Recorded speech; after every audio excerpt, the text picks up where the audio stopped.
بسم الله الرحمن الرحيم.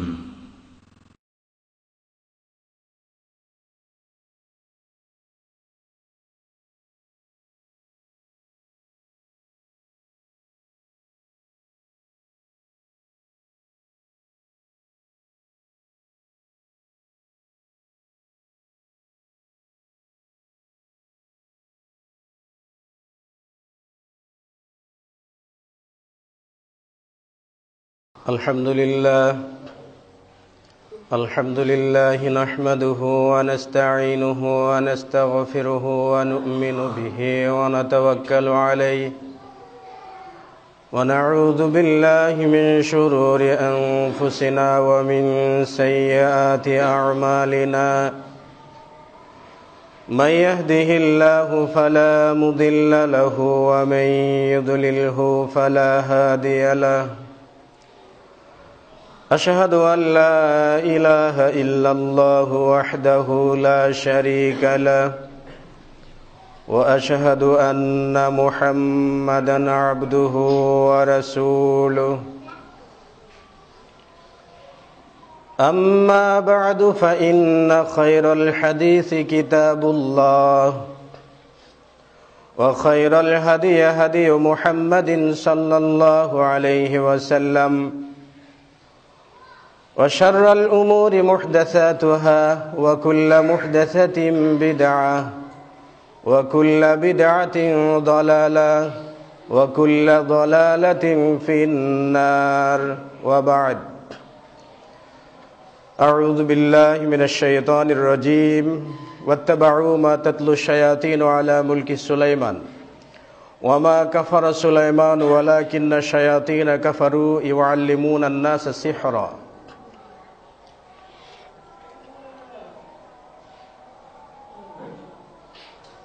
عن أبي هريرة رضي الله تعالى عنه قال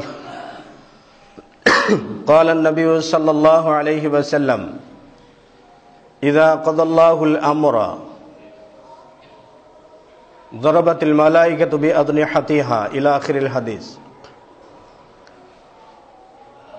যাবতীয় প্রশংসা যাবতীয় তারিফ আল্লাহ রাব্বুল আলামিনের জন্য, যিনি আমাদেরকে প্রতি জুমার মতো আজকেও তার ডাকে সাড়া দেওয়ার তৌফিক দিয়েছেন। সেই আল্লাহ রাব্বুল আলামিনের দরবারে কৃতজ্ঞতা জানাই, সকলেই পড়ি আলহামদুলিল্লাহ। অতঃপর প্রিয় রাসূল শেষ নবী মুহাম্মদুর রাসূলুল্লাহ সাল্লাল্লাহু আলাইহি ওয়াসাল্লামের উপর বর্ষিত হোক দরুদ ও সালাম। সম্মানিত উপস্থিতি, আজকে আমার আলোচনার বিষয় হচ্ছে জাদুর কুপ্রভাব ও তার প্রতিকার। আসলে জাদুটা এমনিতেই উল্লেখ করলে এটা ততটা গুরুত্বপূর্ণ নয়। অন্যদিক থেকে সিহর বা জাদুর একটা গুরুত্ব রয়েছে বর্তমান প্রেক্ষাপটে। এক শ্রেণীর মানুষেরা যারা অতি আধুনিক, তারা জাদুকে স্বীকার করতে চান না, এমনকি তারা জিন আছে এটাও বিশ্বাস করতে চান না। তাদের বক্তব্য অনুযায়ী জিন শুধু মানুষের ধারণাতেই রয়েছে, জাদু শুধু মানুষের ধারণাতেই রয়েছে। কিন্তু উলামায়ে কেরামগণের দৃষ্টিতে জাদুর উপস্থিতি রয়েছে, কোরআন সুন্নাহর দৃষ্টিতে জাদুর উপস্থিতি রয়েছে, এবং জাদুর কুপ্রভাব মানুষের উপরে আরোপিত হয়, এবং তা থেকে মুক্তিরও উপায় শরীয়ত আমাদেরকে দিয়েছে। জাদুর আরবি প্রতিশব্দ হচ্ছে সিহর। ভাষাবিদগণ উল্লেখ করেছেন যে মানা সিহরি লুগাতান সরফু শাই আন ওয়াজহিহি, জাদুর শাব্দিক অর্থ হচ্ছে কোনো বস্তুকে তার মূল বিষয়বস্তু থেকে অন্যদিকে স্থানান্তর করাকেই জাদু বলা হয়। যেমন ধরে নিন, 3 মাথায় একজন ব্যক্তি আপনাকে জিজ্ঞাসা করছেন, হয়তো বা বনানী যাওয়ার জন্য আপনাকে জিজ্ঞাসা করছে যে আমি বনানী যাব কোন রাস্তা দিয়ে। ঠিক আপনি বনানী যাওয়ার যে রাস্তাটি আছে সেই রাস্তা বেঁধে রেখে তার উল্টো দিকে বলে দিলেন যে এটি বনানী যাওয়ার পথ। এই যে সঠিক রাস্তা বলে না দিয়ে উল্টো দিকে বলে দেওয়া, এটাই হলো জাদু। এটিকে শাব্দিক অর্থে জাদু বলা হয়ে থাকে। মিসবাহুল মুনিরের 170 পৃষ্ঠাতে ইবনুল ফারিস রাহিমাহুল্লাহ বলেছেন যে আসসিহরু হুয়া ইখরাজুল বাতিলি ফি উসুলিল হাক্কি, সত্য থেকে মিথ্যাকে বের করে নিয়ে এসে সেই মিথ্যাকে প্রকাশ করাকেই জাদু বলা হয়। অন্য ভাষায় বলা হয় হুয়াল খাদিয়া। জাদু শব্দের অর্থটাই হচ্ছে ধোঁকাবাজি করা। তো মানুষের সাথে ধোঁকাবাজি করা বা ধোঁকা দেওয়া বিভিন্ন ধরনের হতে পারে, এটাও এক দৃষ্টিকোণ থেকে এটাকেও জাদু বলা হয়ে থাকে। তবে শাইখ আল্লামা নাসিরউদ্দিন আলবানী রাহিমাহুল্লাহ বলেছেন যে মা'না সিহরি আই ইয়ামদাহাল ইনসানু, মানুষের প্রশংসা করা, হাত্তা ইউসাদ্দিকাহু, এমনকি মানুষের প্রশংসা করতে তার প্রশংসাকেই সত্য প্রমাণ করা, হাত্তা ইউসাররিফাল কুলুবু ইলা কওলিহি, এমনকি মানুষের অন্তরকে তার বক্তব্যের দিকে আকর্ষণ করা, সুম্মা ইয়াদুম্মুহু ফায়ুসাদ্দিকুহু, অতঃপর মানুষের কোনো বদনাম করা, ফায়ুসাদ্দিকুহু, আর মানুষের বদনামটাই মানুষের কাছে সত্য হিসেবে উপস্থাপন করা এবং তার বলা বক্তব্যের দিকে মানুষকে আকৃষ্ট করাকেই সাধারণত জাদু বলা হয়ে থাকে। এই জন্য নবী সাল্লাল্লাহু আলাইহি ওয়াসাল্লাম বলেছেন ইন্না মিনাল বায়ানি লাসিহরান, নিশ্চয়ই কতগুলো বক্তব্যের মাঝে আছে, কতগুলো বর্ণনার মাঝে আছে জাদু। তো এই জাদু মানে মানুষকে এমন ভাবে আকৃষ্ট করা হচ্ছে, সত্যকে যদি মানুষের সামনে বলা হয় মানুষ সত্যই বিশ্বাস করছে, আবার পরক্ষণেই মিথ্যাকে সত্যের রূপ দিয়ে মানুষের সামনে উপস্থাপন করা, মানুষ আবার মিথ্যাকেই সত্য বলে জানছেন, এটাকেই জাদু বলা হয়। কাআন্নাহু সাহারা সামিঈন, যেন সব মানুষদেরকে আসলেই জাদু করে ফেলেছে। এখানে ইবনুল কুদামা রাহিমাহুল্লাহ বলেছেন, এটাই হাফিজ ইবনুল কাইয়িম রাহিমাহুল্লাহ তিনি কিতাব উত-তিব নামক গ্রন্থে এটা উল্লেখ করেছেন। তিনি বলেছেন যে আস-সিহরু হুয়া উকদুন আও রুকাইয়ুন আও কালামুন ইয়াতাকাল্লামু বিহি, সিহর বা জাদু তাকেই বলা হয় কোনো কিছুতে গিড়া দেওয়া অথবা ঝাড়ফুঁক দেওয়া, অথবা এমন কতগুলো কথা যে কথাগুলো ব্যক্ত করা, অথবা এমন কিছু কাগজের উপরে বা বড়ির পাতার উপরে লিপিবদ্ধ করা যার দ্বারা মানুষের অন্তরকে দুর্বল করে ফেলে দেওয়া উদ্দেশ্য, মানুষের বিবেক শূন্য করে দেওয়া উদ্দেশ্য, মানুষকে হত্যা করা উদ্দেশ্য। এসবগুলো উদ্দেশ্যই কিছু লেখা, কিছু বলা, এগুলোকেই জাদু বলা হয়ে থাকে। তো এখানে শরীয়তের ভাষায় যদি বলা হয়, সুলাইমান আলাইহিস সালাতু ওয়াস সালামের জামানায় জাদুর প্রকোপ ছিল। আল্লাহ রাব্বুল আলামিন বলেছেন ওয়াত্তাবাউ মা তাতলু শায়াতিন আলা মুলকি সুলাইমান ওয়া মা কাফারা সুলাইমান ওয়ালাকিন্না শায়াতিনা কাফারু ইউআল্লিমুনান নাস সিহরা। এখানে আল্লাহ রাব্বুল আলামিন বলছেন যে তারা অনুসরণ করে থাকে মা তাতলু শায়াতিন আলা মুলকি সুলাইমান, সুলাইমানের রাজত্বকালে শয়তান যা তাদেরকে পড়িয়ে শুনিয়েছে তারই তারা অনুসরণ করে। তবে সুলাইমান আলাইহিস সালাতু ওয়াস সালাম জাদু শিখেন নেই, ওয়ালাকিন্না শায়াতিনা কাফারু, বরং শয়তান কুফরি করেছে, ইউআল্লিমুনান নাস সিহরা, এবং শয়তানি মানুষকে জাদু শিক্ষা দিয়েছে। তো জাদুর প্রচলনটা শয়তান থেকে এসেছে, শরীয়তের কোনো পরিভাষায় নয়। এখানে সুলাইমান আলাইহিস সালাতু ওয়াস সালামের জামানায় এবং তার পরবর্তীতে বাবেল শহরে দুজন ফেরেশতা এসেছিলেন। বলা হয়ে থাকে হারুত এবং মারুত তারা মানুষদেরকে জাদু শিক্ষা দিচ্ছিলেন। এমনকি আমি একজন জৈনক বক্তার ওয়াজে শুনেছিলাম, বক্তা সাহেব বলছেন যে হারুত এবং মারুত এই দুজন ফেরেশতা বাবেল শহরে এসেছিলেন, তারা মানুষদেরকে জাদুবিদ্যা শিক্ষা দিয়েছেন, সেখান থেকে জাদুবিদ্যা শিক্ষা এসেছে। হারুত এবং মারুত সেই সময়ে বাবেল শহরে একজন মহিলার প্রেমে পড়েছিলেন দুজন ফেরেশতা, যার কারণে হারুত এবং মারুতকে উল্টো করে বাবেল শহরের একটি অন্ধ কূপের ভিতরে উল্টো করে রাখা হয়েছে। এটা জৈনক বক্তা ওয়াজ করেছিলেন। কিন্তু বাবেল শহরে হারুত মারুত এসেছিলেন ঠিক, মা ইউআল্লিমানি মিন আহাদিন হাত্তা ইয়াকুলা ইন্নামা নাহনু ফিতনা। এমনকি হারুত এবং মারুত তারা দুজন ফেরেশতা এসেছিলেন, সেখানকার সকল ব্যক্তিদেরকে বলেছিলেন যে আমরা শুধুমাত্র তোমাদেরকে পরীক্ষা করার জন্য এসেছি, অতএব তোমরা কেউ কুফরি করো না, কেউ জাদু শিক্ষা গ্রহণ করো না।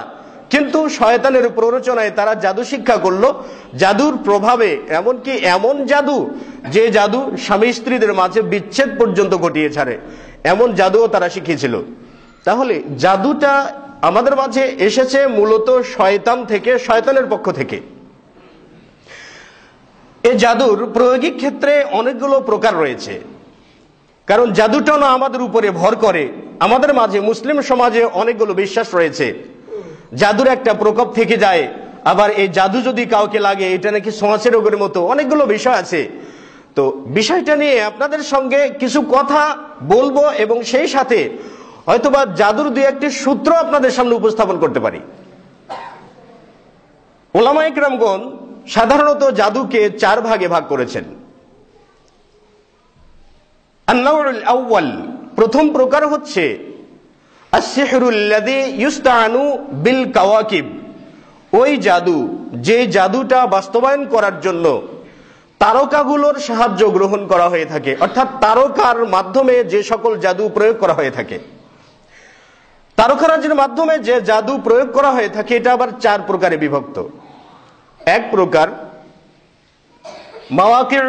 মাওয়াকিউন নুজুমুস সাব, 7 তারকার অবস্থান।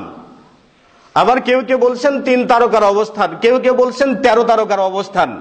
আরেকটি হচ্ছে চন্দ্রের 28 মঞ্জিলের অবস্থান। আরেকটি হচ্ছে কোন সহিফা বা বরির পাতার উপরে কিছু লেখা, আলিফ বা তাসা লিখে এটা কোথাও পুঁতে রেখে বা কারো গলায় ঝুলে দিয়ে অথবা এটার রস করে কাউকে পানি সেবন করানোর মাধ্যমে জাদু করা হয়ে থাকে। এখানে তারকারাজির মাধ্যমে জাদু কি করা হয়ে থাকে এ বিষয়ে একটি কথা আমি আপনাদেরকে বলছি। ধরে নিন লেখা হয় কিভাবে, আরবি বর্ণমালা যতগুলো আছে, আলিফ বা তা থা জিম যতগুলো বর্ণমালা আছে, প্রত্যেকটা বর্ণমালার আলাদা আলাদা একটি করে মান আছে, আলাদা আলাদা একটি করে মান আছে। যেমন আলিফতে 1 বা মিমতে 30 কিংবা লামতে 70, এরকম একটা মান আছে। যেমনি আরবি বর্ণমালার মান আছে, তেমনি আবার তারকারাজিগুলোরও আলাদা আলাদা মান বের করেছে জ্যোতিষীরা। তো এখন কোন ছেলে যদি কোনো মেয়েকে বিবাহ করতে চায়, তাকে ভালো লেগেছে, এখন তিনি জ্যোতিষীর কাছে যাবেন, ফকির বাবার কাছে যাবেন যে আমি অমুক মেয়েকে বিয়ে করতে চাই, তার মা বাবা আমার সঙ্গে বিয়ে দিতে রাজি হবে কিনা, আপনি একটু বলে দিন, বিয়েটা আমার জন্য সহজ হবে কিনা। তো জ্যোতিষী সাহেব আপনাকে বলবে যে আপনি পরের দিন আসবেন। আর জ্যোতিষী সাহেব কি করবেন জানেন, লিখবে আপনার নাম, আপনার বাবার নাম, আপনার দাদার নাম, আপনার মায়ের নাম, এরপর মেয়ের নাম কি, বিয়ের পরিবারে কতগুলো সদস্য, এটা লিখে রাখবে জাদুকর সাহেব। তো এটার একটি সূত্র, সেটি হচ্ছে যে এই যে ছেলেটা জাদুকরের কাছে গেল, জাদুকর প্রথমেই কি করবেন, ছেলের নাম এবং ছেলের মায়ের নামের যতগুলো অক্ষর আছে প্রত্যেকটা অক্ষরের মান বের করবেন। মান বের করে এই অক্ষরগুলোর মান যোগ করবেন। যোগ করার পরে যদি সংখ্যাটা 300 কি 350 কি 400 হয়, এই 400 সংখ্যাটাকে মেয়ের পরিবারের যে কয়জন সদস্য আছে এই সদস্য সংখ্যা দিয়ে এই 300 কি 350 সংখ্যাকে ভাগ দেবেন। ভাগ দেওয়ার পরে যদি দেখেন যে ভাগফল সমান হয়, মানে ভাগফল 0, এটা যদি হয় তাহলে পরের দিন জ্যোতিষী আপনাকে বলে দিবে বিবাহ হওয়ার সম্ভাবনা আছে, আপনি চেষ্টা চালিয়ে যান। ভাগ দেওয়ার পরে যদি ভাগফল সমান না হয়, যদি মিলে না যায়, তাহলে বলবে এটার সম্ভাবনা নাই, আপনি এটাকে ছেড়ে দিন। এইটা হলো জ্যোতিষীর মূল মন্ত্র, এটা তারকারাজি। কারণ এই সংখ্যার সাথে তারকার সংখ্যাকে মিলিয়ে জ্যোতিষী এভাবেই করবেন। এবং এর উপর ভিত্তি করে, এই সংখ্যার উপর ভিত্তি করে সূরা ইখলাসের মান বের করা হয়েছে। আমাদের বাংলাদেশে দেখবেন কতগুলো কোরআনুল কারীম আছে। সৌদি আরব থেকে কোরআন আমাদের দেশে আসে, সেই কোরআনুল কারীমের শুরুতেও কোনো নকশা নেই, শুরুতে কোনো ঘর আঁকানো নেই। কিন্তু বাংলাদেশ থেকে ইমদাদিয়া কুতুবখানা, এরপরে আপনার সুলাইমানিয়া কুতুবখানা, আরো যতগুলো কুতুবখানা থেকে কিতাবগুলো বের হচ্ছে, কোরআনগুলো বের হচ্ছে, ওই কোরআনের প্রথমেই দেখবেন অনেকগুলো তাবিজের ঘর, সূরা ইখলাসের ঘর, সূরা ইখলাসের নকশা, সূরা ইখলাসের তাবিজ ইত্যাদি ইত্যাদি দিয়ে ভরপুর করে দেওয়া হয়েছে। কোরআনুল কারীম এসেছে শিরককে সমূলে ধ্বংস করার জন্য। আর সেই কোরআনুল কারীমের শুরুতে বর্তমান সময়ের নামধারী কতগুলো আলেম নামধারী কতগুলো আলেম নামক জালেম, এই জালেমগুলো কোরআনুল কারীমের শুরুতেই শিরক বসিয়ে দিয়েছে। এর থেকে বুঝাতে যাচ্ছে যে কোরআন নিজেই শিরক শিক্ষা দেয়। তাহলে এ সকল আলেমদের জায়গায় বা কোথায় হতে পারে আল্লাহ আলাম, আল্লাহ কোথায় দিবেন আমার তো আর জানা নেই। তো এই যে বিষয়গুলো আছে, আপনাদের বাড়িতেও যদি কারো কোরআনুল কারীমের শুরুতে বা শেষে এরকম কোন নকশা, তাবিজের কোন নকশা থাকে, সবগুলো ছিঁড়ে একেবারে পুড়িয়ে ফেলবেন, তাহলে হয়তো সওয়াবের অধিকারী হবেন। কমপক্ষে হলেও কোরআনুল কারীমকে লাঞ্ছিত হওয়ার হাত থেকে তো মুক্তি দিতে পারবেন। জীবনে কিছু করতে না পারলেন, কিন্তু কোরআনকে তো লাঞ্ছিত হওয়ার বা অপমানিত হওয়ার হাত থেকে রক্ষা করতে পারবেন। তো যা হোক, এভাবে ভাগ করে হিসাব অনুপাতে তারকারা যিনি হিসাবে, সেই হিসাব অনুপাতে তারকার মান কত, ধ্রুব তারার মান কত, সন্ধ্যা তারার মান কত, অমুক তারার মান কত, এইটা আবার চন্দ্রের প্রথম তারিখের মান কত, দ্বিতীয় তারিখের মান কত, চন্দ্রের উদয়াচল অস্তাচল, এসবগুলোর উপরে ভিত্তি করে একটা যোগা খিচড়ি মার্কা জ্যোতিষী আমাদের দেশে আছে, যেটা আপনাকে বলে দিতে পারবে ভবিষ্যতে আপনি কি করতে পারেন না পারেন ইত্যাদি বলে দেবে। কিন্তু তারকারাজির যে বিষয়গুলো আছে, নবী সাল্লাল্লাহু আলাইহি ওয়াসাল্লাম বলছেন, আন আব্দুল্লাহ ইবনে আব্বাস রাদিয়াল্লাহু তাআলা আনহুমা قال মান ইকতাবাসা ইলমান মিন নুজুম, যে ব্যক্তি তারকারাজির কোন বিদ্যা অর্জন করলো, ইকতাবাসা শুবাতাম মিনাস সিহরি, সে ব্যক্তি জাদুরই একটা অংশ শিক্ষা গ্রহণ করলো, মা জাদা জাদা মা জাদা, সে যতটুকু বৃদ্ধি করতে চায় সে বেশি করে শিখুক। কারণ নবী সাল্লাল্লাহু আলাইহি ওয়াসাল্লাম বলেছেন যে হাদ্দুস সাহিরি দারবু বিসাইফি, একজন জাদুকরের শাস্তি হচ্ছে তার মৃত্যুদণ্ড দেওয়া, তরবারি দিয়ে হত্যা করাই হচ্ছে একজন জাদুকরের শাস্তি। সেটা দুনিয়ার ব্যাপার। তো আখিরাতে জাদুকর কখনো জান্নাতে যাবে না, কখনোই জান্নাতে যাবে না জাদুকর। এই জাদুকরের জন্য আখিরাতে চিরস্থায়ী জাহান্নাম। তো আল্লাহ রাসূল সাল্লাল্লাহু আলাইহি ওয়াসাল্লাম হুদাইবিয়ার সন্ধির সময় তিনি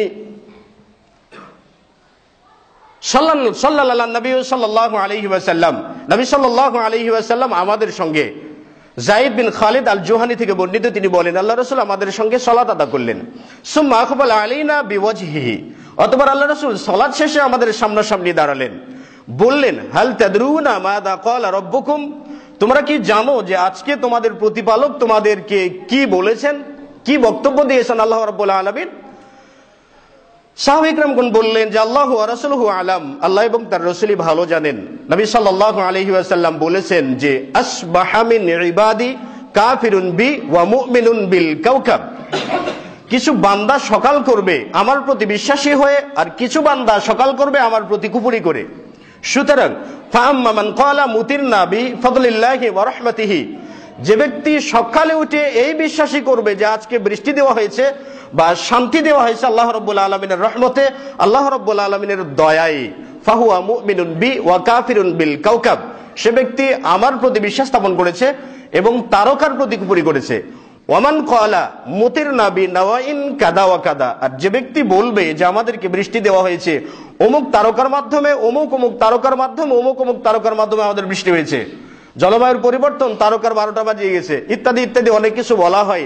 তো এই বিশ্বাস নিয়ে যে ব্যক্তি সকাল করবে, ফাহুয়া মুমিনুন বিল কাওকাব ওয়া কাফিরুন বি, সে ব্যক্তি তারকারাজির প্রতি বিশ্বাস স্থাপন করলো আর আমি রাসূলের প্রতি কুফরি করলো। সুতরাং আল্লাহ রাসূলের উপরে যদি কোনো ব্যক্তি কুফরি করে থাকে, তাহলে সে ব্যক্তির জান্নাতে যাওয়ার কোনো কল্পনাই করা যায় না। সুতরাং তারকারাজির মাধ্যমে বৃষ্টি হয়, তারকারাজির মাধ্যমে কুয়াশা পড়ে, তারকারাজির মাধ্যমে রোদের তীব্রতা বাড়ে, তারকারাজির মাধ্যমে ভাগ্যের নিয়ন্ত্রণ করা যায়, তারকারাজির মাধ্যমে আপনার ভবিষ্যৎবাণী বলে দেওয়া যায়। যে ভবিষ্যৎবাণী করবে, যে ভবিষ্যৎবাণী শুনবে, যার সামনে ভবিষ্যৎবাণী করা হবে প্রতিবাদ করবেন না, এই সকল ব্যক্তি জাহান্নামে যাওয়ার জন্য সবচাইতে অগ্রগামী হিসাবে পরিগণিত হবেন শরীয়তের দৃষ্টিতে। তো প্রথম জাদুর প্রকার হচ্ছে তারকার সাহায্যে মানুষের বিভিন্ন ভাবে মানুষের ভাগ্য বা অনেক কিছু বলে দেওয়া, এটিও শিরক। জাদুর দ্বিতীয় প্রকার হচ্ছে ইস্তাআনু বিল আরওয়াহিল আরদিয়া, জিনদের মাধ্যমে, খারাপ আত্মা জিনদের মাধ্যমে সাহায্য গ্রহণ করে এর মাধ্যমে মানুষকে জাদু করা হয়ে থাকে। কিভাবে জিনদের মাধ্যমে সাহায্য নিয়ে জাদু করা হয়ে থাকে? নবী সাল্লাল্লাহু আলাইহি ওয়াসাল্লামের বক্তব্য আয়েশা সিদ্দিকা রাদিয়াল্লাহু তাআলা আনহা থেকে বর্ণিত, তিনি বলেন সাআলা উনাসুন নবী সাল্লাল্লাহু আলাইহি ওয়াসাল্লাম, মানুষেরা নবী সাল্লাল্লাহু আলাইহি ওয়াসাল্লামকে জিজ্ঞাসা করলেন আনিল কুহান, জ্যোতিষীদের ব্যাপারে, যারা তারকা গুণে, চন্দ্র গুণে, জ্যোতিষী, আগাম বার্তা দিয়ে থাকেন। নবী সাল্লাল্লাহু আলাইহি ওয়াসাল্লাম বললেন যে এই সকল ব্যক্তিরা লাইসা আলাইহি শাইউন, এরা কোনো মতের উপরে নেই, কোনো আদর্শের উপরে নেই। সাহাবায়ে কিরামগণ বললেন, ইয়া রাসূলুল্লাহ সাল্লাল্লাহু আলাইহি ওয়াসাল্লাম, ফাইন্নাহুম ইউহাদ্দিসুনা ইয়াকুনু হাক্কান, যদি কখনো তারা কোনো কথা বলেই থাকেন, আগাম কোনো কথা বলে থাকে, কথাটা তো সত্য হয়। তো কথা কেন সত্য হয়? যদি তাদের কোনো আদর্শই না থেকে থাকে, তাদের কথার যদি যথার্থতাই না থেকে থাকে, তাহলে তাদের কথা কেন সত্য হয়? নবী সাল্লাল্লাহু আলাইহি ওয়াসাল্লাম বললেন যে হিয়া কালিমাতুল্লাহি হক, তাদের কাছে যে কথাটা পৌঁছে যায় এই কথাটা সত্য, কিন্তু ইখতাফুহাল জিন্নু, এই কথাটা পৌঁছে দেয় বা এই কথার সাথে সংমিশ্রণ ঘটায় জিন।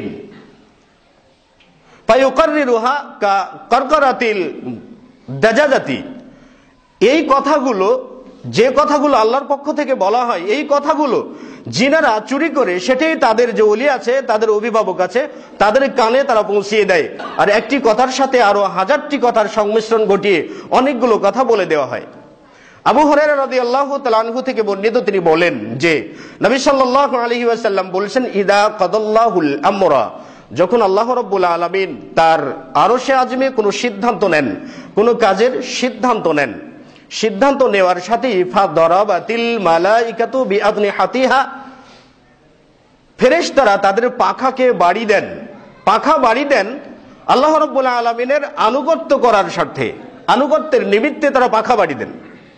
এই পাখা বাড়িটা কান্নাহু সিলসিলাতুস সাফওয়ান, যেন পাথরের উপরে শিকল টেনে নেওয়া যে একটা ঝনঝনানি শব্দ হয়, ফেরেশতাদের পাখা বাড়ি দেওয়াতে এমন কিছু ঝনঝনানি শব্দ হয়। এই শব্দতে ফালাম্মা ফুজিআ আন কুলুবিহিম, যখন সপ্ত আকাশের নিম্নতম আসমানে যারা অবস্থান করছেন ফেরেশতাকুল, তাদের মাঝে যখন এই আওয়াজটা পৌঁছে যায়, আতঙ্ক পৌঁছে যায়, তখন তারা এই আরশে আযমের ফেরেশতাদেরকে বলে, মাযা ক্বালা রাব্বুকুম, তোমাদের প্রতিপালক আজকে কি বলেছেন? এমন শব্দ হলো, তোমাদের প্রতিপালক কি বলেছেন? তখন আরশে আযমের ফেরেশতারা রয়েছেন যারা আরশে আযমকে বহন করছেন, তারা বলে থাকেন যে ক্বালাল্লাহু সুবহানাহু ওয়া তাআলা আল হক হুয়াল আলিয়ুল কবীর, আল্লাহ রাব্বুল আলামিন যথার্থই কথা বলেছেন, তিনি সর্বোচ্চ সর্বমহান, এই কথা বলে দেন। এরপরে আরশে আযমের ফেরেশতা যারা রয়েছেন তারা ইলকিয়াহু, আল্লাহ রাব্বুল আলামিনের বক্তব্যকে তারা শিক্ষা দেন পরবর্তী ইলামান তাহতাহু, তাদের নিচে যে রয়েছে, নিচের আসমানে যে ফেরেশতাগুলো রয়েছে তাদেরকে সেই কথাটা শিক্ষা দেন। সেই ফেরেশতারা আবার তাদের অধীনস্থ যারা আছে তাদেরকে শিক্ষা দেন, সেই ফেরেশতারা আবার তাদের অধীনস্থ যারা আছে তাদেরকে শিক্ষা দেন। এই একটা সিদ্ধান্ত আস্তে আস্তে আস্তে আস্তে, সুতরাং এর পরবর্তীতে মুস্তারাকুস সামঈ, মানে শ্রবণ চোর যে আছে, শ্রবণ চুরি করে শয়তান, এই শয়তান তখন কি করে, শয়তান তথা জিন জাতিরা কি করে থাকে, একটির উপরে আরেকটি, একটির উপরে আরেকটি, কানা আলা বাদিহি ইবাদান, একজনের উপরে আরেকজন, আরেকজনের উপরে আরেকজন, এভাবে উঠে নিম্ন আকাশ পর্যন্ত তারা পৌঁছে যায়।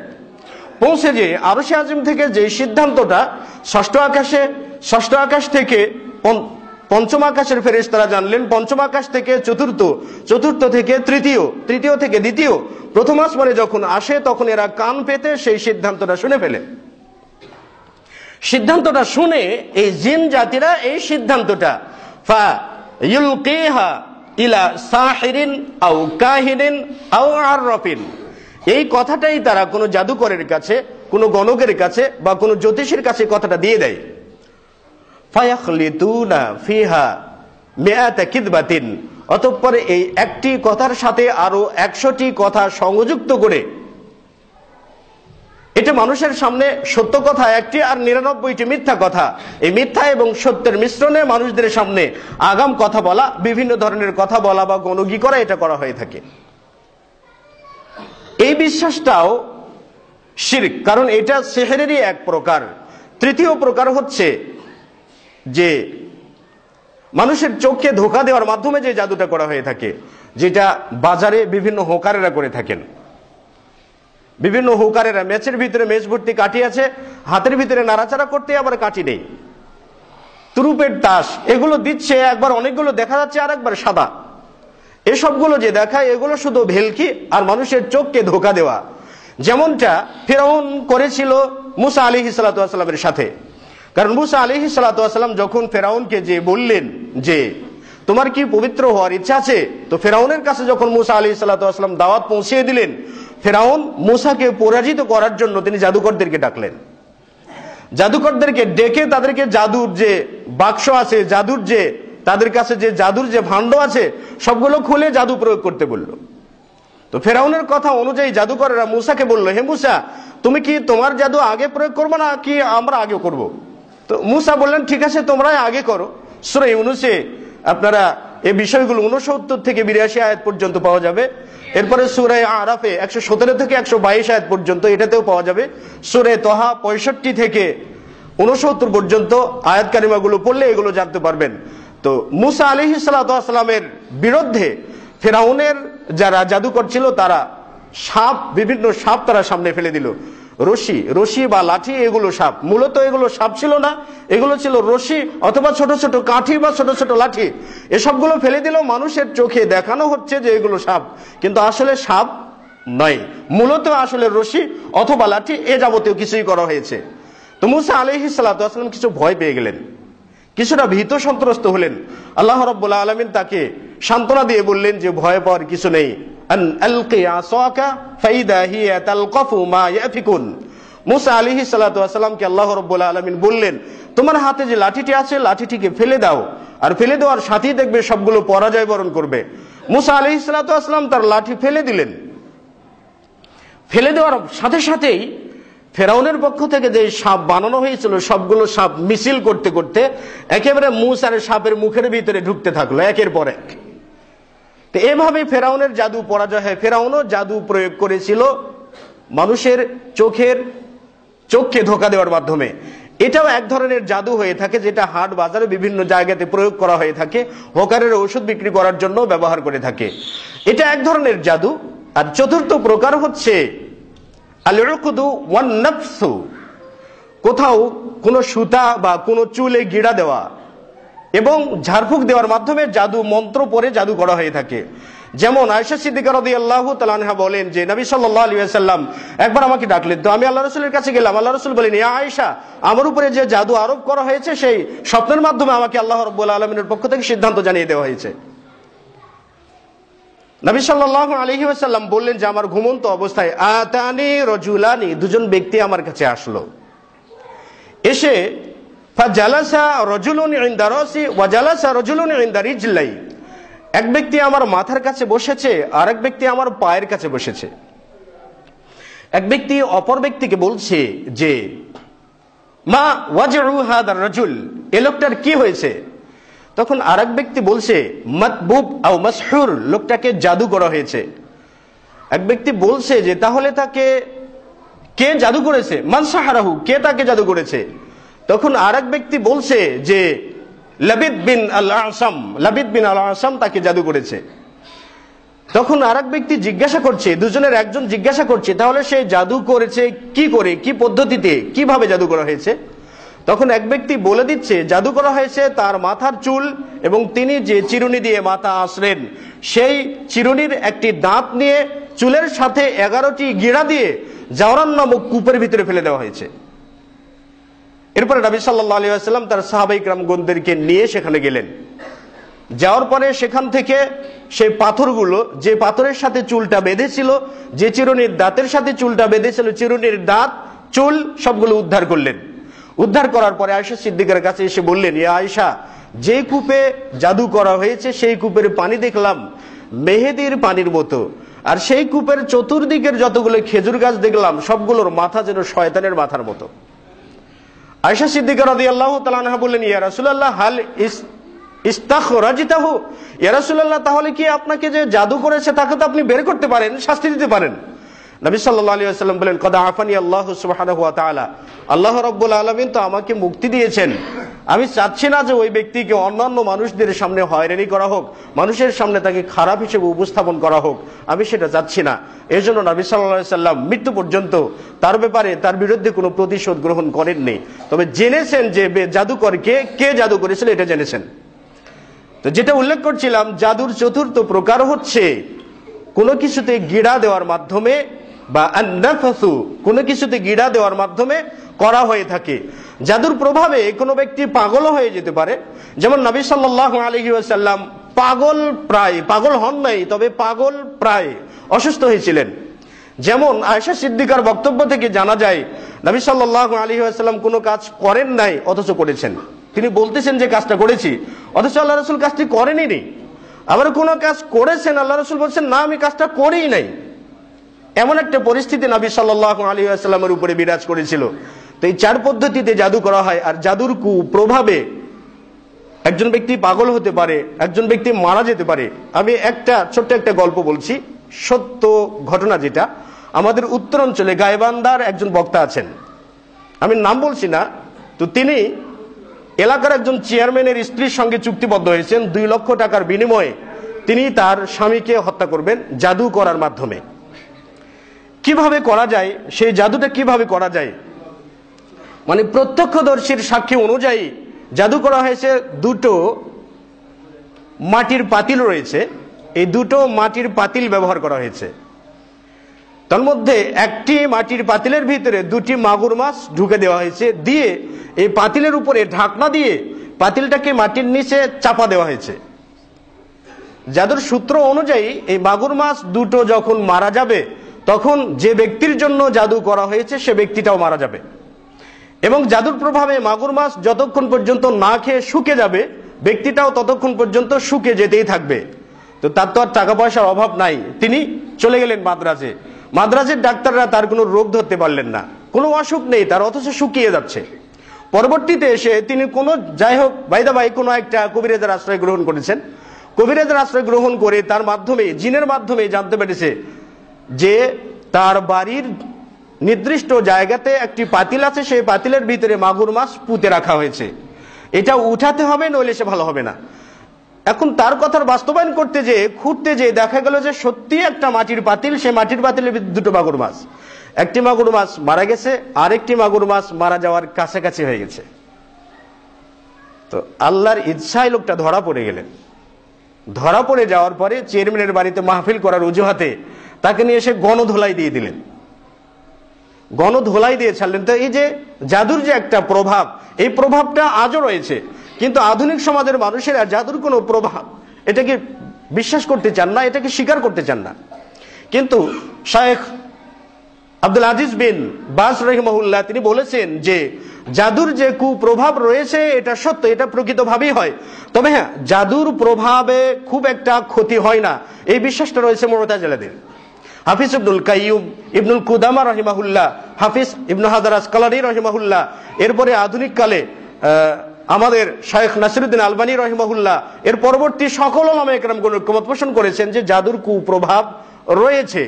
তবে জাদুর কুপ্রভাবে মানুষ নিহতও হতে পারে, জাদুর কুপ্রভাবে মানুষ পাগলও হতে পারে, জাদুর কুপ্রভাবে মানুষ বিবেকহীন, বুদ্ধিহীন, এসব কিছু বিভিন্ন প্রভাবে হয়ে যেতে পারে। এটার একটা প্রভাব আছে, কারণ এর পিছে জাদু তো নিয়ে এসেছে মিস্টার ইবলিস, তাই না? মিস্টার ইবলিস তো জাদুটা নিয়ে এসেছে, কাজেই তারও তো একটা ক্ষমতা আছে, শুরু থেকে নিয়ে কিয়ামত পর্যন্ত সে ক্ষমতার অধিকারী হয়েছে। যেহেতু সে এই ক্ষমতার নিয়ন্তা, সেই ক্ষেত্রে একটা শক্তি এর মাঝে অবশ্যই রয়েছে, সুতরাং এটাকে অস্বীকার করার কিছুই নেই। তবে হ্যাঁ, জাদুর কুপ্রভাব মানুষের উপরে পড়তে পারে, মূলত জাদুর কুপ্রভাব এটাই মূল উদ্দেশ্য নয়, কিন্তু কারো উপর যদি জাদুর কুপ্রভাব পড়েই যায়, এখানে একটা বিষয় হলফ করে, কসম করে বলা যায় যে তাওহীদবাদী ব্যক্তির উপরে, যিনি তাওহীদে বিশ্বাস করেন, এক আল্লাহতে বিশ্বাস করেন, একমাত্র আল্লাহ রাব্বুল আলামিন তার সবকিছুর বিপদ থেকে মুক্তিদাতা, সব বিপদ তিনি দিতে পারেন, এমন বিশ্বাস যদি কোনো ব্যক্তির অন্তরে থাকে, তাহলে পৃথিবীর যতগুলো জাদু আছে সবগুলো জাদু তার কাছে ফিউজ, সবগুলো জাদু তার কাছে মার খেয়ে যাবে। সুবহানাল্লাহ। তাহলে শর্ত হচ্ছে এক আল্লাহতে বিশ্বাস করতে হবে, তাহলে আল্লাহ রাব্বুল আলামিনের ক্ষমতার কাছে সবগুলোই মাটি। এখন আমাদের সমাজে কারো উপর যদি জাদুর কুপ্রভাব পড়েও থাকে, এক্ষেত্রে করণীয় কি থাকে? এই ক্ষেত্রে কিতাবুত তিব্বে হাফিজ ইবনুল কাইয়ুম রাহিমাহুল্লাহ বলেছেন এবং ইবনুল জাওজি রাহিমাহুল্লাহ তারও একটি লিখিত রয়েছে, কিতাবুত তিব একটি গ্রন্থ রয়েছে, সেখানে অনেকগুলো পন্থা বলে দেওয়া আছে, অনেকগুলো পদ্ধতি বলে দেওয়া আছে কিভাবে জাদুর কুপ্রভাব থেকে নিজেকে মুক্ত রাখা যায়। আর যদি কেউ জাদুর কুপ্রভাবে আহত হয়, কি কষ্টের মধ্যে পতিত হয়, তাহলে তিনি কি করতে পারেন। এর অনেকগুলো কারণ রয়েছে। প্রথমত 5টি কারণ উল্লেখ করেছে, 5 পদ্ধতিতে জাদুর প্রভাব থেকে নিজেকে মুক্ত রাখা যেতে পারে। তার প্রথম পদ্ধতি হচ্ছে, আমি 5টি হয়তো ব্যক্ত করতে পারবো না, গুরুত্বপূর্ণ যে কয়টি সে কয়টি ব্যক্ত করব। প্রথমটি হচ্ছে যে আর রুকিয়া ও শারঈয়া, শারঈ কতগুলো ঝাড়ফুঁক দেওয়ার মাধ্যমে এখান থেকে মুক্তি পাওয়া যায়। যেমন জিবরিল আলাইহিস সালাতু ওয়াস সালাম যখন আসলেন, আল্লাহ রাসূল সাল্লাল্লাহু আলাইহি ওয়াসাল্লামকে যখন জাদু করা হয়েছিল লাবিদ বিন আসামের পক্ষ থেকে, এই জাদু করার পরে তাকে মুক্ত করে দেওয়ার জন্য জিবরিল আলাইহিস সালাতু ওয়াস সালাম আসলেন। ফাআতাহু জিবরিল ফানাজালা আলাইহি মুআব্বাদাতান। এরপরে জিবরিল আলাইহিস সালাতু ওয়াস সালাম নবী সাল্লাল্লাহু আলাইহি ওয়াসাল্লামের উপরে সূরা নাস এবং সূরা ফালাক দুটো নাজিল করলেন এবং মুহাম্মদ সাল্লাল্লাহু আলাইহি ওয়াসাল্লামকে বললেন, ইয়া মুহাম্মাদু কুল আউযু বিরাব্বিল ফালাক সুম্মা ইয়াহিল, অতঃপর আপনি সুম্মা হাল্লি, হে রাসূল আপনি কুল আউযু বিরাব্বিল ফালাক পড়ুন, এরপরে আপনার চুলের একটি গিরা খুলে ফেলুন। অন্য একটি বর্ণনায় নাসাই কুবরাতে রয়েছে, জিবরিল আলাইহিস সালাতু ওয়াস সালাম তিনি নিজেই পড়লেন এবং একটি করে গিরা খুললেন।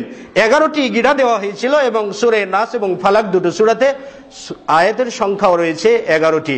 একটি করে আয়াত পড়লেন, একটি করে গিরা খুলে গেল। এভাবে 11টি আয়াত পড়ার সাথে সাথে নবী সাল্লাল্লাহু আলাইহি ওয়াসাল্লাম তৎক্ষণাৎ তিনি সুস্থ হয়ে গেলেন। এমনকি নিজেকে এমন সুস্থ অনুভব করলেন যে তার কখনো অসুখই হয় নাই, তিনি কখনো জাদুগ্রস্ত হনই নাই, এমন সুস্থ হয়ে গেলেন। তো নবী সাল্লাল্লাহু আলাইহি ওয়াসাল্লামের ক্ষেত্রে যেটা প্রযোজ্য আছে, নবী সাল্লাল্লাহু আলাইহি ওয়াসাল্লামের উম্মতের ক্ষেত্রেও একই বিষয়টাই প্রযোজ্য রয়েছে। সুতরাং সূরা নাস এবং ফালাক পড়ে যদি আমরা দৈনন্দিন জীবনে প্রতিদিন সকাল সন্ধ্যা, আয়েশা সিদ্দিকা বলেন নবী সাল্লাল্লাহু আলাইহি ওয়াসাল্লাম ইদা ইশতাকা আলাইহি, যখন নবী সাল্লাল্লাহু আলাইহি ওয়াসাল্লামের উপরে অসুস্থতার প্রকোপটা চেপে গেল, যে অসুস্থতায় নবী সাল্লাল্লাহু আলাইহি ওয়াসাল্লাম ইন্তেকাল করেছেন, সেই অসুস্থতায় তিনি দু হাতে তিনি সূরা ইখলাস, সূরা ফালাক, সূরা নাস পড়ে 2 হাতে ফু দিলেন, থুতু দিলেন, সেটা দিয়ে তিনি তার মুখ থেকে শুরু করে পা পর্যন্ত মাসিয়া করলেন। আল্লাহ রাসূল যখন বেশি অসুস্থ হয়ে গেলেন তখন আমি নিজে এটা করে দিচ্ছিলাম এবং নবী সাল্লাল্লাহু আলাইহি ওয়াসাল্লাম প্রতিদিন ঘুমানোর সময় সূরা ইখলাস, সূরা ফালাক এবং সূরা নাস পড়ে তিনি 2 হাতে থুতু দিয়ে বা 2 হাতে ফু দিয়ে, এই 2 হাত দিয়ে মাথা থেকে শুরু করে পা পর্যন্ত যতদূর পর্যন্ত সম্ভব ততদূর পর্যন্ত নবী সাল্লাল্লাহু আলাইহি ওয়াসাল্লাম মাসিয়া করতেন। তাহলে আপনি সারা রাতে জাদুর প্রকোপ, জিনের প্রভাব, শয়তানের প্রভাব থেকে মুক্ত থাকতে পারবেন। কিন্তু আমরা কি তাই করব? অফিস থেকে চলে আসলাম, পায়ের সঙ্গে পা বাড়ি দিয়ে ঘুমিয়ে পড়লাম। স্ত্রী বলছে, কি ব্যাপার, আশ্চর্য ব্যাপার, তুমি পাটা পরিষ্কার করে ধুয়ে আসলে না, অলসতা লাগছে, এত শীতের ভিতরে কি ধোয়া যায়, এত আর কথা বলো না তো, আমাকে আর এত আমার উপর এত টিচারগিরি করো না তো, ঘুমাতে দাও তো। তো আপনি পা বাড়ি দিয়ে ঘুমাবেন বিছানাতে, তো জাদুর প্রভাব তো আপনার উপরেই পড়বে নাকি? নাকি যিনি সূরাগুলো পড়ে ঘুমাচ্ছেন তার উপরে আসবে? এটা একটা বিষয়। আসলে রুকিয়া শারঈয়া বিতিলাওয়াতিল কোরআন, কোরআনুল কারীমের অনেকগুলো আয়াত রয়েছে। সেই ক্ষেত্রে দ্বিতীয় পর্যায়ে যেটা বলে দেওয়া যায়, আবু হুরায়রা রাদিয়াল্লাহু তাআলা আনহু একবার গনিমতের মাল চুরিকারী যে চুরি করে তাকে ধরে ফেললেন।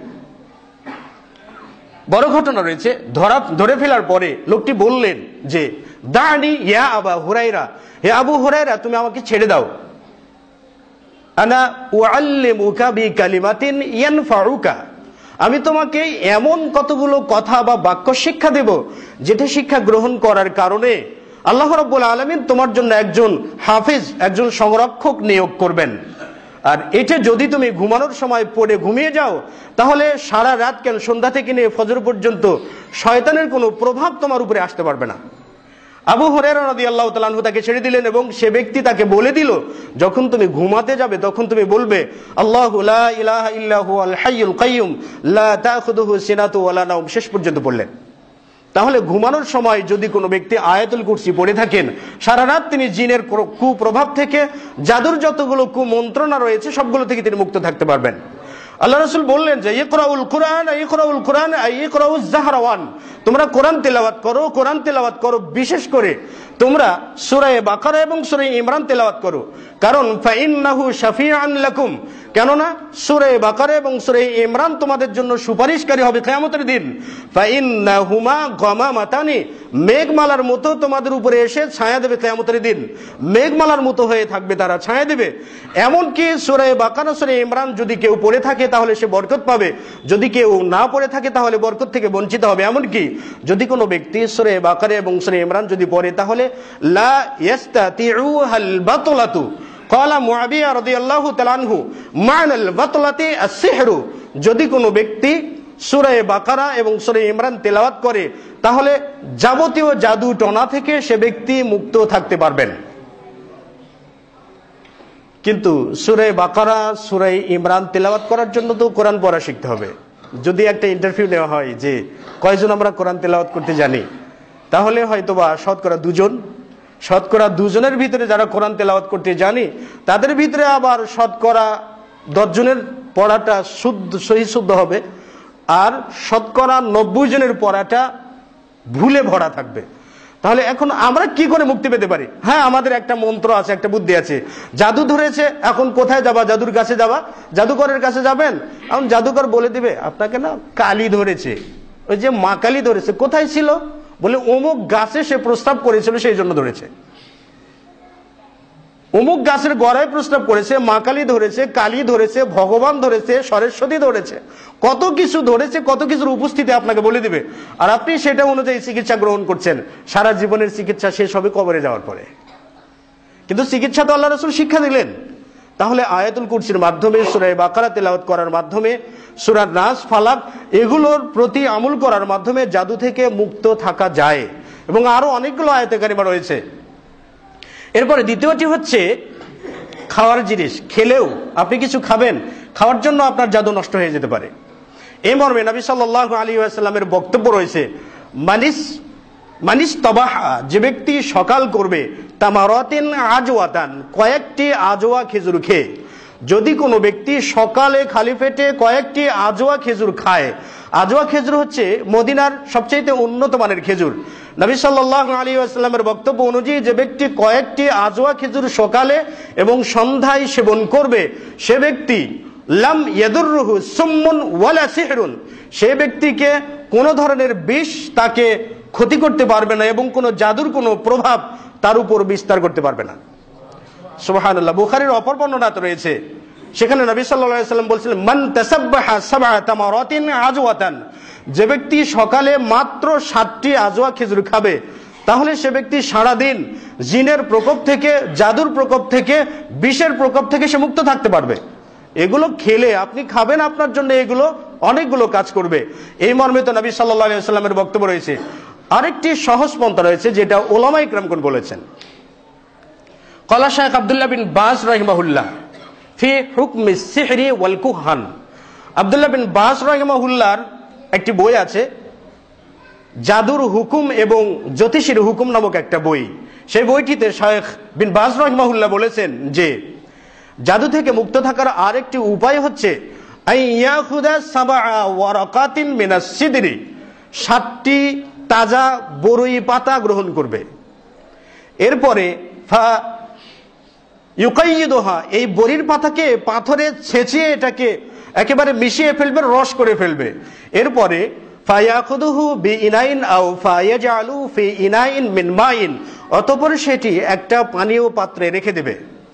পানির পাত্রে রেখে দিয়ে সেখানে পানি ঢালবে, যতটুকু পর্যন্ত পানি তার গোসল করতে লাগবে, এতগুলো পানি তার চাড়িতে বা তার ভাণ্ডতে ঢেলে ফেলবে। এরপরে ফা ইয়ারকাহু বি তিলাওয়াতিল কোরআন, অতঃপর কোরআনুল কারিমে যতগুলো আয়াত জাদু সংক্রান্ত আছে, যেমন সূরা নাস, ফালাক, আয়াতুল কুরসি, সূরা বাকারার শেষ 3 আয়াত, এগুলো পড়ে সেখানে ফু দিবে। এরপরে সেখান থেকে যতটুকু পানি তার খাওয়া প্রয়োজন সে পান করে নেবে, আর যতটুকু অবশিষ্ট থাকবে তা দিয়ে সে গোসল করবে। গোসল করার ফলে তার দেহ থেকে যদি কোনো জাদুর প্রকোপ থেকে থাকে তাহলে সে জাদুর প্রকোপ থেকে মুক্তি পেতে পারে। প্রথম দিন, দ্বিতীয় দিন, তৃতীয় দিন, সর্বোচ্চ 7 দিন পর্যন্ত এই চিকিৎসা চলতে পারে। এমনই কথা কুরতুবী রাহিমাহুল্লাহ ফি তাফসিরিহি, তার তাফসীর গ্রন্থে এটা উল্লেখ করেছেন। এবং ইবনু জাওজি রাহিমাহুল্লাহ তার কিতাবুত তিব নামক গ্রন্থে এটাও একটি উল্লেখ করেছেন। আরো অন্যান্য ওলামায়ে কেরামগণ এই ধরনের চিকিৎসা গ্রহণ করার জন্য অনুমোদন দিয়েছেন। 7টি বড়ি পাতার মাধ্যমে আপনি জাদু থেকে মুক্ত থাকতে পারেন।